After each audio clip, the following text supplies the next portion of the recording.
عائلة صابر هي عينة من عشرات العائلات الوهرانية التي رفضت التوجه للقصدير من أجل الحصول على سكن اجتماعي. 15 فردا يقطنون غرفتين ومطبخ بشارع قلمة بحي ابن سينا المعروف بتيريغو. والسكناء جاو من مورانا داوها في الحومه، داو 3 عائلات من خشتنا وداو الحوش التالي اللي برا، وحنايا دخلوا عندنا 18 هضرت علينا وكاع بتاع الكوميساري راه مخلوع في بويا، قال لهم داك العديم اللي في وسط الداري كيفاش نخرجوه. وانا وبويا وخويا وبناتي 2 واختي واحده اخرى عندها 3 تاع الصغار، مرت خويا عندها 3 وعايشين في 2 ديار وكوزينه.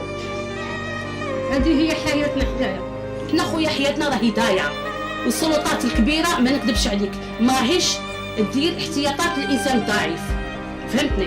الضعيف شو باغي نقول لك، رانا ضايعين، حياتنا ضايعه، حنا عندنا بنات عزبات، خويا ميت، خويا العازب يبدا قشاه في الكوزينه، بويا مريض كفيف ماشي يشوف يتخايل برك، فهمتني؟ وما راك تشوف فيها، انا كنت فيا داري اللي صوتوها الفوق وشدوها. بناتي كيما كانت تقول لك دروك ولاد ولدي الله يرحمه، بنات ولدي سمعتني، انايا بنتي في هذا الدار، ومن تجي المشتى ما تشوف حتى حاله. المسكن الذي انهار سقفه بالطابق العلوي لا يلبث أن يهوي على رؤوس العائلة التي لا تزال تناشد السلطات المحلية للالتفاتة إليها. أنا من جا هذيك الدار جبتها واحد راجل خلص تاع 200,000 باش ننزل لي التراب وكل شيء باش من الدار هذه ما تدخلش على الدار هنا وتعود، خاطر لا طاحت الدار هذه على هذه أنا ضايعين، أنا قاعدين في الزنقة، فهمتني؟ جاو هنايا شحال ما خطرات، جاو 3 خطرات ولا 4 عندرني مو هادو اللي هنايا حدايا داو، وانا الحوش مكمل هنايا كاع فاتوني.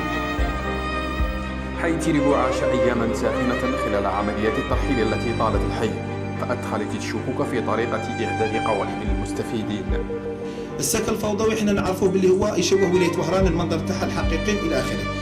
الحمد لله عطاو السيد الوالي والسلطات المحلية عطاو حصة كبيرة للسكن الفوضوي، ولكن هذا ما يمنعش اننا ما نحرموش السكان تاع ولايه وهران اللي راهم اكثر من 20 سنه 30 سنه 40 سنه في ولايه وهران تقدموا بعده طلبات وعده يعني كل مره يتقدموا، ولكن لحد الان ما استفادوش بالرغم انهم يعيشوا في اوضاع معيشيه مزريه للغايه. دائما نطالبوا باعاده النظر في اللجان اللي راهي تدور على مستوى كل الاحياء وليس تاع ولايه وهران، خصوصا بلديه وهران، انهم يراعوا الظروف الحرجه اللي يعني فيها بعض السكان اللي من المفروض اولويه لهم في الترحيل.